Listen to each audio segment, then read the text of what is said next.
Berjalan berpotensi jatuh. Duduk diam ya tetap punya resiko.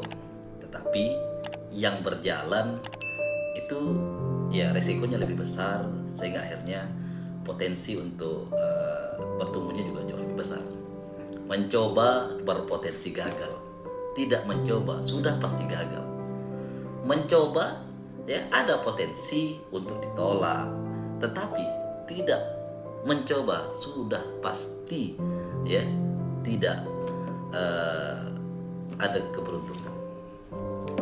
Kata Dahlan Iskan, setiap orang itu punya jatah gagalnya.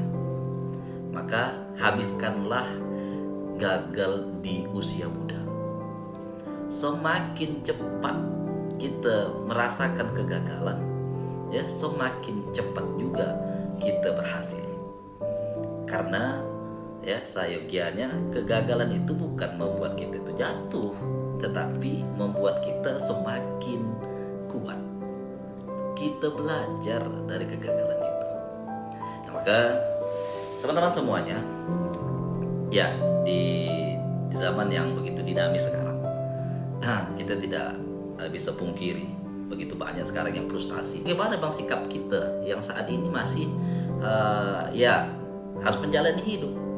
Ya tidak ada pilihan lain kecuali kita tetap ya bisa tegar ketika gagal. Nah, biasanya ya saya pernah muda ya teman-teman, pernah muda. Maka ketika teman-teman yang saat ini juga baru di umuran selesai kuliah, ya kadang yang menjadi sebuah kekhawatiran itu adalah untuk mencoba sesuatu yang baru.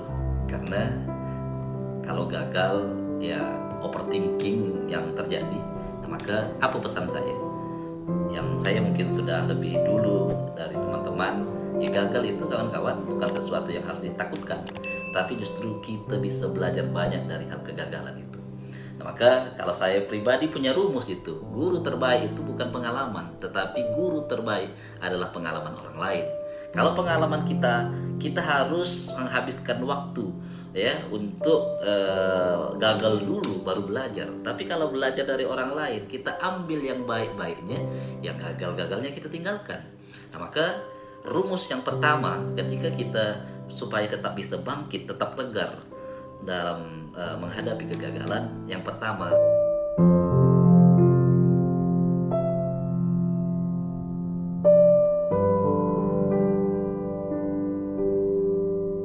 habiskan jatah gagalmu. Ya ingat kata Dahlan Iskan, setiap orang punya jatah gagalnya. Maka habiskanlah jatah gagal di usia muda. Nah, gimana maksudnya bang? Ya, ketika kita masih muda berarti kita masih punya banyak waktu untuk lagi mencoba, untuk bangkit, untuk berkreasi, untuk berkarya. Sehingga akhirnya kalau jatah gagal itu lebih cepat kita habiskan, lebih cepat kita menyala, lebih cepat kita bertumbuh. Kemudian yang kedua,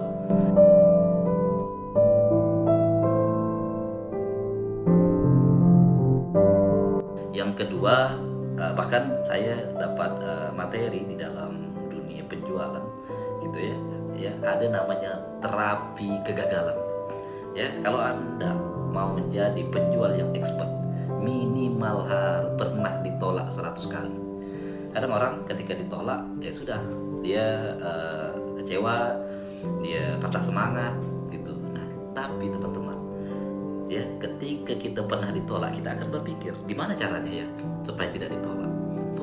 Pembelajaran itulah sehingga akhirnya kita tambah kuat, mental kita terbangun. Nah, maka buat teman-teman yang mungkin selama ini masih jualannya belum kencang, ya carilah penolakan sebanyak mungkin.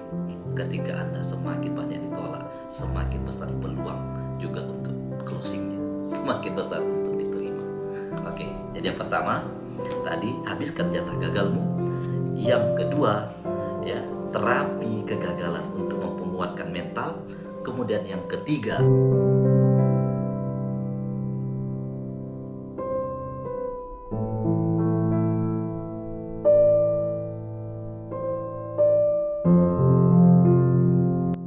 jangan pernah menyalahkan orang lain.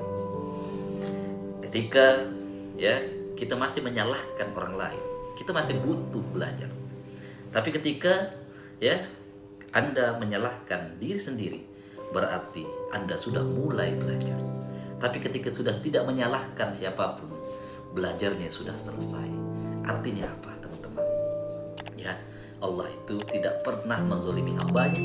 Kadang kitalah yang menzolimi diri kita sendiri. Maka hal yang terbaik ketika kita gagal introspeksi diri, perbaiki diri, dengan demikian kita bisa bangkit lagi. Ya, bola kalau kita lempar ke bawah semakin dalam, ya lantai, maka semakin kuat pantulan. Maka buat teman-teman yang saat ini merasa jauh juga di jurang, jauh di bawah, jangan pernah berputus asa, ya, karena teman-teman punya potensi